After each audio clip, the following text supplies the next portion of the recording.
Քննարկում ենք հարց համար 33 Հայաստանի Հանրապետության հարկային օրենսգրքում եւ պետական թուրքի մասին օրենքում փոփոխություններ կատարելու մասին հարցը զեկուցող ֆինանսների նախարարի տեղակալ Արման Պողոսյան։ Համեցեք, պարոն Պողոսյան։ Մեծարգո վարչապետ, կառավարության հարգելի անդամներ, հարգելի գործընկերներ, ձեր քննարկմանը ներկայացված օրենքների նախագծերի փաթեթի կարգավորման առարկան բանկերի հարկային միջավայրի փոփոխությունն է։ Ինչպես գիտենք, բանկերի կողմից կատարվող ֆինանսական գործարքների եւ գործառնությունների զգալի մասը ազատված է ավելացված արժեքի հարկից, եւ սա միջազգայինորեն ընդունված մոտեցում է ու Հայաստանը այս առումով բացառություն չէ։ Բացատրությունն այն է, որ բանկային համակարգի առանձնահատկություններով պայմանավորված առանձին գործարքի կամ գործողության մակարդակում ստեղծված նոր ասել է թե ավելացված արժեքը որոշելը եւ դրա նկատմամբ ավելացված արժեքի հարկ կիրառելը գործնականում բարդ է։ Եվ երկրները գնում են այլընտրանքային ճանապարհով ավելացված արժեքի հարկի փոխարեն սահմանելով այլ կառուցակարգեր, տարածված են հետեւյալ մոտեցումները, երբ օրինակ շահութարկի ստանդարտ դրույքաչափն է բարձրացվում միայն բանկային ոլորտի համար, կամ երբ սահմանվում են հատուկ հարկատեսակներ, ամենից տարածված ձևերը ֆինանսական գործառնությունների հարկն է եւ ֆինանսական գործունեության հարկն է, կրկին միայն բանկերի համար։ Կամ վերջին տարիներին նկատվում են նաեւ այլ երևույթներ, երբ որ առանձին երկրներ կիրառում են այսպես կոչված գերշահույթի կամ շահույթի նորմալ մակարդակը գերազանցող շահույթի համար լրացուցիչ հարկ։ Մենք հաշվի առնելով, որ լինելով ավելացված արժեքի հարկից ազատված, նաեւ բանկային ոլորտը ի ուրախություն տնտեսական ակտիվության եւ աճի վերջին տարիներին արձանագրում է շահութաբերության բարձր աստիճան, մտածել ենք Հայաստանի Հանրապետությունում նույնպես այլընտրանքային լրացուցիչ հարկման կանոններ ունենալու մասին, վերլուծվել են միջազգային պրակտիկայում առկա բոլոր այս լուծումները իրենց դրական եւ բացասական կողմերով, իրենց հնարավորություններով, սահմանափակումներով եւ նաեւ մի կարևոր խնդիր է ձևակերպվել այս աշխատանքների համատեքստում այնպիսի լուծում գտնել, որ վերջնարդյունքում ճնշում չգործադրվի բանկերի կողմից մատուցվող ծառայությունների եւ տոկոսադրույքների վրա, այսինքն որպեսզի վերջնական սպառողների, տվյալ դեպքում մեր քաղաքացիների եւ բիզնեսի համար գնաճային ճնշումների ռիսկեր չձևավորվեն։ Ըստ այդմ առաջարկն այն է, որ եթե բանկային ոլորտից կապիտալ է դուրս բերվում, տվյալ դեպքում շահույթի բաշխման միջոցով, այսինքն շահաբաժին է վճարվում բաժնետերերին, այդ շահաբաժինը սկսենք հարկել ոչ թե ստանդարտ 5% դրույքաչափով, այլ ավելի բարձր 15% դրույքաչափով, ընդ որում անկախ նրանից, թե ստացողը ինչ կարգավիճակ ունի՝ ֆիզիկական անձ թե կազմակերպություն, ռեզիդենտ թե ոչ ռեզիդենտ։ Միևնույն ժամանակ շատ կարևորել ենք, որպեսզի այս փոփոխության համատեքստում զուգահեռ մեկ այլ խնդիր լուծենք, այն է խրախուսենք, որ բանկերը իրենց բաժնետոմսերը ցուցակեն միջազգայինորեն ընդունված մեծ համբավ ունեցող ֆոնդային բորսաներում, ինչը կնպաստի, որպեսզի բանկային ոլորտում կապիտալի մասնակցությունը լինի ավելի ներառական եւ բաժնետիրացման նոր մակարդակ կտեղափոխվեն բանկերը այս փոփոխությամբ եւ որպեսզի տնտեսական խթաններ լինեն բանկերի համար ցուցակվելու միջազգայինորեն ընդունված ֆոնդային բորսաներում, օրենքների նախագծերի փաթեթով նախատեսում է չբարձրացնել շահաբաժնի գծով հարկային բեռը, այսինքն պահպանել գործող մակարդակում բոլոր այն դեպքերում, երբ որ բանկերը շահաբաժիններ կվճարեն այնպիսի բաժնետոմսերի դիմաց, որոնք ցուցակված են այս ֆոնդային բորսաներում։ Պարոն վարչապետ, զուգահեռաբար մենք աշխատում ենք կառավարության որոշման մակարդակում այս ֆոնդային բորսաների ցանկը պատրաստելու ուղղությամբ, աշխարհագրությունը շատ լայն է, արևմտաեվրոպական երկրներից սկսած Միացյալ Նահանգներով արևելքի հայտնի ֆոնդային բորսաներով վերջացրած, այսինքն լայն հնարավորություններ կտրվեն բանկերին ցուցակվելու եւ ըստ այդմ հարկային բեռը պահելու նույն մակարդակում, բայց նաեւ կլուծվի որոշ դեպքերում լրացուցիչ հարկային եկամուտներ հավաքագրելու եւ ըստ այդմ բանկային ոլորտի համարժեք հարկում ապահովելու խնդիրը։ Շնորհակալություն։ Շնորհակալ եմ, պարոն Պողոսյան, հարգելի գործընկերներ, մենք այս թեման եւ այս ուղղությամբ թեմաներ բավականին վաղուց ենք քննարկում եւ մենք այստեղ ունենք երկու արձանագրում։ Նախ այն, որ բանկային համակարգը բավականին լավ ցուցանիշներ է ցուցադրում, դա լավ լուր է բոլորիս համար եւ երկրի տնտեսության համար, որովհետեւ դա երկրի տնտեսության զարգացման կարևորագույն ինդիկատորն է։ Ընդհանրապես 20-րդ, 21-րդ դրանից առաջ էլ, բայց 20-րդ դարի երկրորդ կես եւ 21-րդ դարի տնտեսությունները իրենք մի ոտքով հենված են բանկային համակարգի վրա եւ ինչքան բանկային համակարգը լավ է զգում իրան, այնքան տնտեսությունը ավելի առողջ է։ Մյուս կողմից մենք ունենք խնդիր Հայաստանի Հանրապետությունում փողի էժանացման, որպեսզի մեր մոտ տոկոսները լինեն հնարավորինս ցածր եւ այս կարգավորումը նաեւ կապ ունի այդ խնդրի հետ, որովհետեւ մենք ինչ ենք ասում, ենք եթե շահույթի տեսքով դուրս է բերվում համակարգից, ուրեմն մենք ավելի շատ 10%-ով ավելի շատ ենք հարկելու։ Այսինքն մենք որոշակի ոչ թե արգելք, այլ որոշակի զսպում ենք դնում գումարը բանկային համակարգից դուրս հանելու։ Եթե բանկային համակարգից դուրս չի հանվում, նշանակում է այն պետքա առաջարկվի շուկայում, նշանակում է տոկոսների որոշակի նվազում պետքա տեղի ունենա։ Իհարկե մենք հիմա նաև բանկային ծախսերի կրճատման ուղղությամբ, ես նկատի ունեմ բիզնեսի կողմից շատ սերտորեն աշխատում ենք համակարգի հետ, ուրախությամբ եմ արձանագրում, որ վերջերս նաև փոքր բիզնեսի համար անկախիկ առևտրի միջնորդավճարների նվազում տեղի ունեցավ, բավական շոշափելի նվազում տեղի ունեցավ։ Մենք հիմա քննարկում ենք եւ հույս ունեմ, որ առաջիկայում, ոչ թե հույս ունեմ, համոզված եմ, որ առաջիկայում մենք կտեսնենք դա պոզիտիվ բանկային պատմություն ունեցող փոքր եւ միջին ձեռնարկատերերի համար տոկոսների որոշակի անկում տեղի կունենա շոշափելի եւ որոշակի կառուցակարգերով եւ իհարկե մենք քաջալերում ենք բանկային համակարգին, որպեսզի հաստատված խաղաղությունը ավելի տեսանելի ձևով արտահայտվի բանկային տոկոսների վրա եւ մենք համոզված ենք, որ այդ ուղղությամբ էլ կգա, բայց ես նաեւ ուզում եմ անդրադառնալ մի խնդրի, ինչը կապ ունի իմ խոսքի առաջին հատվածի հետ։ Երբեմն հասկանալի պատճառներով կամ այդքան էլ հասկանալի էմոցիոնալ մակարդակով մարդիկ երբեմն փորձում են դեմոնիզացնել բանկային համակարգը, ինչը շատ վտանգավոր եւ նեգատիվ երևույթ է, եւ ես կարծում եմ, որ օբյեկտիվ խնդիրները հաշվի առնելով մենք պետք է այստեղ էլ սոցիալ-հոգեբանական խնդիր կա, որովհետեւ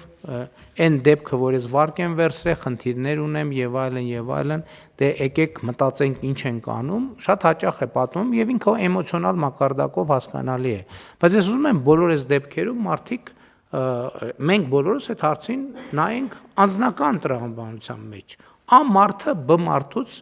պարտքով փող է վերցրել եւ պարտավորվել է ինչ որ ժամանակում, ինչ որ ձևով վերադարձնի եւ չի վերադարձնում այդ գումարը։ Հետո բացատրում է, որ այս խնդիրն է եղել, այն խնդիրն է եղել, այն խնդիրն է։ Այս փողը տվող մարդը ասում է, հա շատ լավ, դե որ տենց է եղել, ուրեմն այդ փողերը կարող եք չտալ։ Ամեն բանկի հետևում Իրոպե աներ փողը տվե թե բն խառնեցի։ Ամեն բանկի հետևում հազարավոր այսպիսի քաղաքացիներ անհատներ են կանգնած, որովհետև ոնց է ձևավորվում, իհարկե միակ տարբերակը չի, Հայաստանի քաղաքացիները իրենց խնայողությունները տանում են դնում բանկում, որովհետև իրանց կողմից, ասենք օրինակ, այդ թվում վաշխառությունը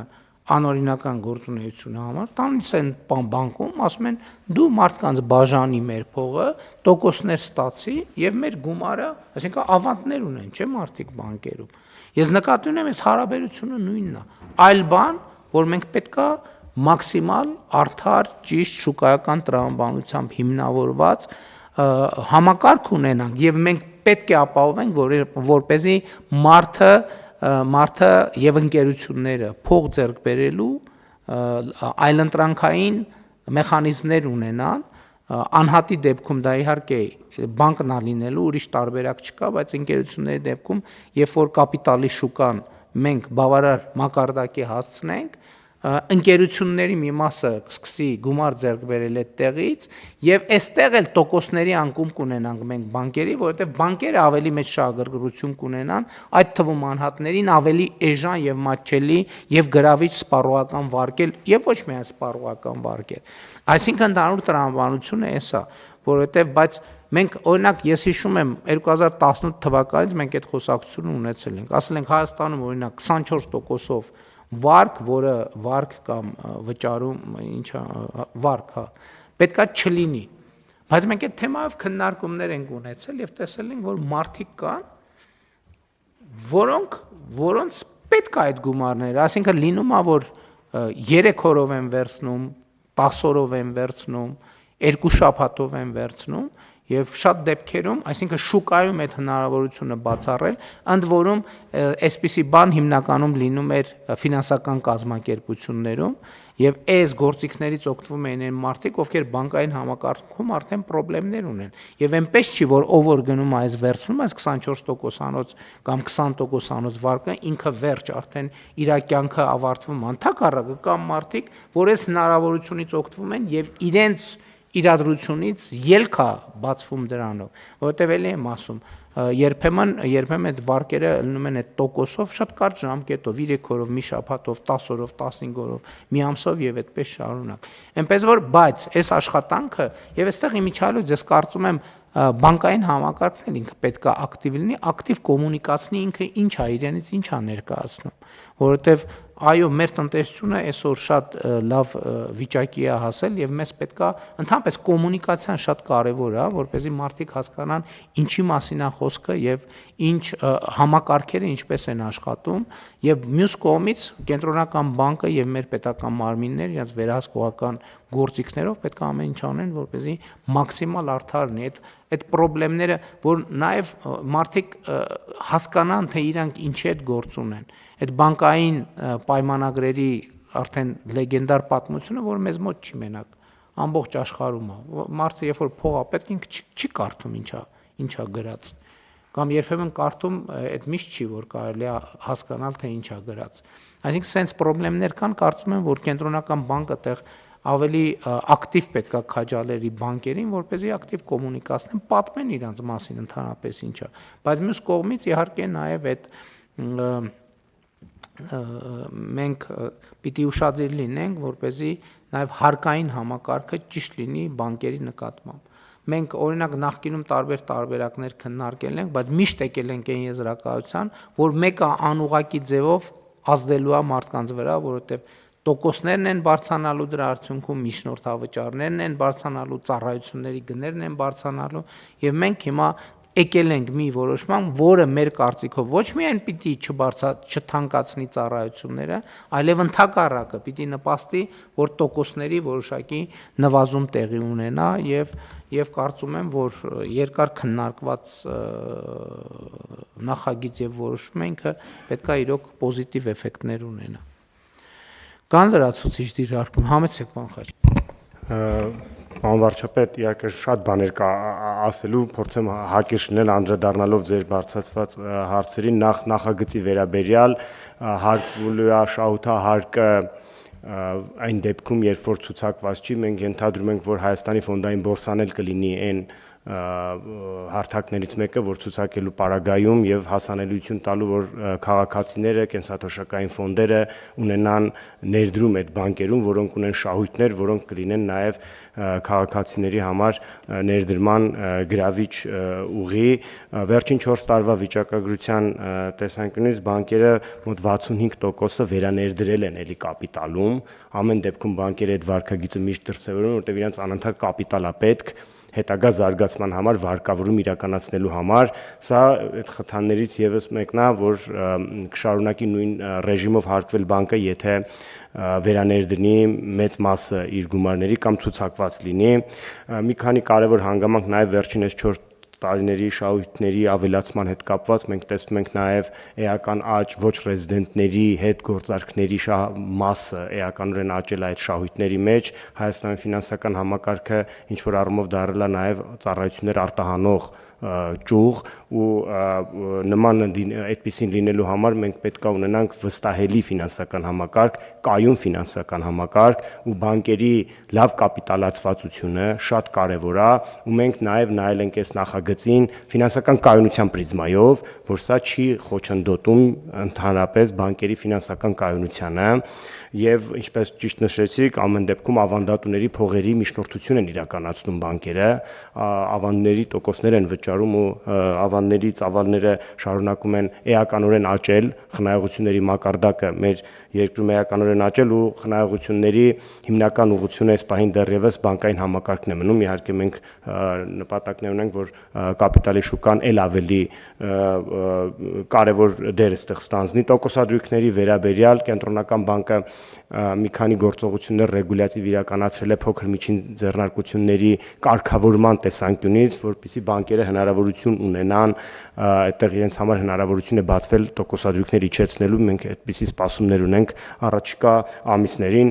ինչ վերաբերում է պոստտերմինալների սակագների փոփոխությանը, կենտրոնական բանկում մենք այդ որոշումը կայացրել ենք այն շերտը փոքր խանութների, որոնք շատ զգայուն են այդ սակագների նկատմամբ, մենք այդտեղ ինչ որ առումով կարգավորման բան ենք մնացած հատվածը թողնելով շուկայական ուժերին եւ ամենակարևորը մեր երկրի ռիսկը պետք է ցածր լինի, որpիսի մենք ներգրավենք եւ դրսից, որը անում են հայկական բանկերը, Հայաստանի կառավարությունը, ու այդտեղ մեր ռիսկի ընկալումը ներդրողների կողմից լինի ցածր, որպեսզի մենք ցածր տոկոսադրույքներով ներգրավենք ու տոկոսադրույքները գնալով իջնի, պահելով ֆինանսական կայունությունը եւ երկարաժամկետ առումով բարեկեցությունը ֆինանսական համակարգի ծառայություններից օգտվողներից։ Դե մենք էլ ենք այդ ասում ենք արդեն ժամանակն է դրա, բավականին որպեսզի այդ գործիքը եւ այդ ազդեցությունը մենք ավելի շոշափելի ձևով տեսնենք, բայց դա